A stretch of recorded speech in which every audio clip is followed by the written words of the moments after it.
Bonjour et bienvenue à ma vidéo du vendredi.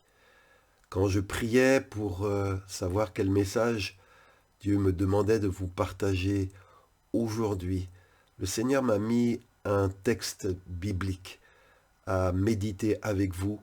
Et si tu veux éviter des galères dans ta vie, je t'encourage à écouter ce message jusqu'au bout.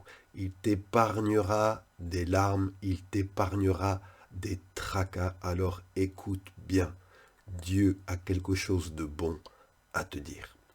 Le passage que nous allons méditer aujourd'hui se trouve dans le livre des Proverbes au chapitre 8 et je le lirai dans la traduction en français courant. D'abord, je voudrais lire le verset 12. Il y est écrit « Je suis la sagesse. Le bon sens m'accompagne. Je sais agir avec réflexion. » C'est la sagesse qui nous parle. Elle se présente à nous comme un personnage et elle nous dit que le bon sens l'accompagne. Le bon sens, on en a tellement besoin dans notre vie. Tellement de décisions que l'on prend, même les grands de ce monde, sont des décisions folles. On a besoin de bon sens et la sagesse le possède. Je sais agir, dit la sagesse, avec réflexion. Aujourd'hui, on est tellement impulsif, les choses vont tellement vite, on ne prend plus le temps de réfléchir. Mais la sagesse sait agir avec réflexion et elle veut t'enseigner. Verset 14, il est dit « Conseiller et rendre prévoyant, voilà mon rôle. » La sagesse n'a pas été donnée pour t'embêter, elle a été donnée pour te conseiller dans tes choix et te rendre prévoyant. Être prévoyant, c'est ce qui te met à l'abri de difficultés qui pourraient surgir dans ta vie si tu manques de sagesse.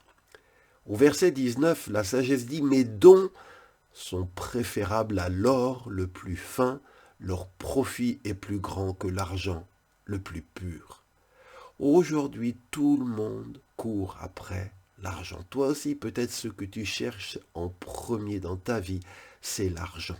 Mais la sagesse dit que mes dons sont préférables à l'or le plus fin et leur profit, le profit de la sagesse, est plus grand que l'argent le plus pur. Alors, mon frère, ma sœur, cherchons d'abord la sagesse. C'est la plus grande richesse qui te mettra à l'abri dans la vie. Verset 22, la sagesse dit « Le Seigneur m'a conçu il y a très longtemps, comme la première de ses œuvres avant toutes les autres. » Savez-vous qu'est-ce que Dieu a fait en premier avant tout le reste? Il a conçu la sagesse. La sagesse est la première des œuvres de Dieu. Il est dit, verset 27, « J'étais là quand Dieu fixa les cieux et traça l'horizon au-dessus de l'abîme. » Verset 28, « J'étais là quand il plaça les nuages dans les hauteurs et donna leur force aux sources profondes. » J'étais là, verset 29, quand Dieu imposa à la mer une limite que les eaux ne doivent pas franchir, quand il posa les fondations de la terre. Verset 30, pendant tout ce temps, j'étais à ses côtés comme architecte. Jour après jour, je faisais sa joie. Mais bien-aimés, Dieu notre Créateur, Dieu Tout-Puissant, avant toute chose, il a conçu la sagesse. Et la sagesse était là quand Dieu a mené à l'existence toute chose. La sagesse, il est écrit, était aux côtés de Dieu quand il créait l'univers. La sagesse était à ses côtés comme architecte. Oui, Dieu, pour bien construire, on a besoin de sagesse et pour bien bâtir un immeuble, une maison. La sagesse était l'architecte aux côtés du Créateur dans tout ce qu'il a entrepris. Et c'est pourquoi la création est si bien faite. C'est pourquoi tous les scientifiques s'émerveillent comment tout ce cosmos, l'infiniment petit, l'infiniment grand, comment tout cela s'agence. Pourquoi? Parce que quand ces choses ont été créées, il y avait aux côtés du Créateur l'architecte, la sagesse, et toute la création reflète l'intelligence. Et on a besoin de marcher sur les pas de Dieu. Jour après jour, je faisais sa joie. Est-ce que la sagesse fait ta joie? Est-ce que tu apprends à collaborer avec la sagesse? Est-ce que la sagesse œuvre à tes côtés? Est-ce que la sagesse est l'architecte dans la construction de ta vie?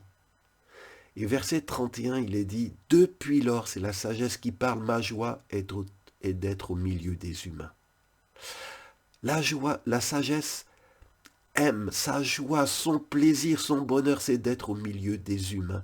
Elle vient volontiers là où elle est désirée, là où elle est appelée, là où elle est recherchée.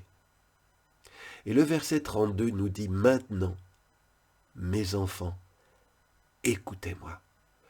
Heureux serez-vous si vous suivez mes conseils. » Toi qui m'entends, le Seigneur te dit au travers de ce texte, écoute la sagesse. Et tu seras heureux, heureuse, si tu suis ses conseils. Et verset 35, il est dit, celui qui me trouve, trouve la vie. Tu en as marre de galérer, tu en as marre de toutes ces souffrances, ces afflictions. Celui qui trouve la sagesse, trouve la vie. Alors cherche la sagesse, trouve-la, serre-la dans ton cœur. La sagesse donne la vie, une vie de qualité. Alors, bien-aimés, ce que Dieu m'a demandé de vous dire, c'est que nous devons imiter Dieu, être les imitateurs de Dieu. Nous devons, dans notre marche chrétienne, faire comme Dieu.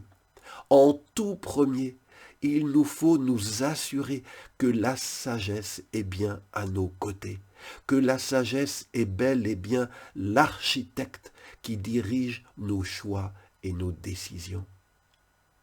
Avant toute action, avant toute décision, recherchons la sagesse. C'est elle qui nous assurera une vie solide, celle que tu désires, à laquelle tu aspires. Tant de fois tu as voulu bâtir et les choses se sont écroulées. Si tu veux que ta vie soit solide, stable, satisfaisante, loin des tracas, décide que désormais tu vas bâtir avec la sagesse à tes côtés. Si je puis dire un mot de témoignage personnel, quand il m'est arrivé de faire un achat ou de me lancer dans un projet sans avoir pris le temps d'avoir la sagesse avec moi, je l'ai toujours regretté. Et après coup, je me suis dit,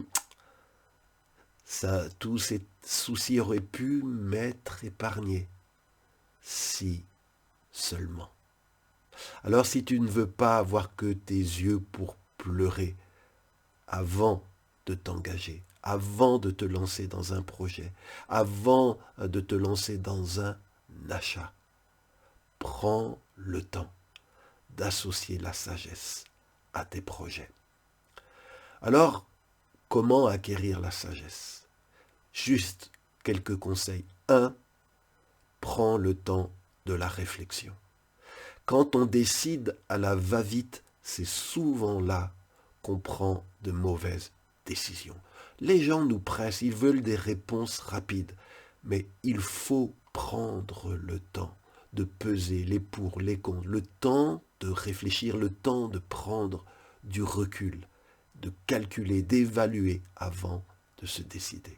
Deuxième conseil, il faut apprendre à remettre à Dieu dans la prière nos décisions, nos projets. Dieu est celui qui possède la plus grande sagesse. Sa sagesse se montre dans toutes ses œuvres. Alors, Pourquoi se passer de ces conseils? Le Seigneur dit, je t'instruirai, je te montrerai la voie que tu dois suivre, je te conseillerai. Alors recherche dans la prière la sagesse d'en haut. Troisième conseil, entoure-toi de bons conseils, de bons conseillers. Souvent, les gens sont tout seuls, ils prennent les décisions tout seuls sans demander l'avis de personne. Et vous savez, même si vous êtes intelligent, brillant, vous pouvez faire des erreurs. On a tous des angles morts, des choses qu'on ne voit pas que les autres, eux, détectent. Alors si tu veux bâtir et agir avec sagesse, entoure-toi, demande l'avis de bons conseillers, de gens réputés pour leur sagesse. Entoure-toi de leurs conseils, ils t'assureront la réussite. Et mon dernier conseil, c'est si tu n'as pas la paix du cœur, ne t'engage pas. Si tu n'es pas en paix par rapport à tel ou tel projet, tel ou tel achat, telle ou telle action, ne t'engage pas. Quand Dieu approuve nos projets, il nous donne sa paix. Et si tu n'as pas la paix, c'est comme un petit avertisseur qui te dit danger, danger. Alors je veux prier. Je veux d'abord remercier Dieu parce qu'il nous aime, parce qu'il veut notre bonheur, parce qu'il veut nous donner une vie plus satisfaisante que celle que peut-être nous aurions si nous décidions les choses tout seuls. Alors Seigneur, merci pour ce message que tu nous adresses au travers de cette vidéo. Merci pour nous rappeler, Seigneur, que avant toute chose, toi, Seigneur, tu as conçu la sagesse pour l'avoir à tes côtés. Elle faisait ta joie. Alors, Seigneur, je t'en prie, que cette sagesse qui fait sa joie au milieu des humains puisse faire sa joie dans ma vie. Je veux inviter la sagesse. Viens, j'ai besoin de toi. Sois l'architecte, sagesse d'en haut, sagesse de Jésus. Sois à mes côtés dans ma vie. Je ne veux pas être têtu.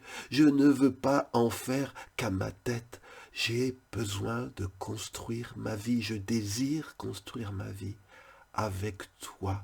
Ô Seigneur, je viens te demander cette sagesse dont j'ai besoin. Et je veux te prier, Seigneur, de m'aider à grandir dans la communion avec ta sagesse. Au nom de Jésus, merci Seigneur.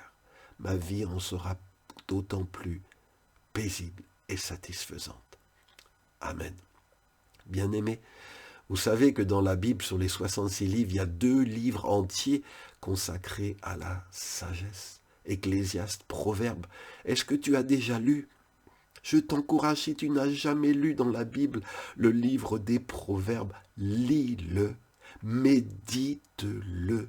Il te donnera des conseils pour prendre de bonnes décisions. Il t'aidera à aimer la sagesse et te convaincra qu'elle est plus précieuse que l'or le plus fin. Chaque vendredi, je publie un message, celui que Dieu me met sur le cœur pour vous bénir. Et si vous êtes bénis, je vous encourage pour bénir d'autres, partagez cette vidéo autour de vous. À vendredi prochain.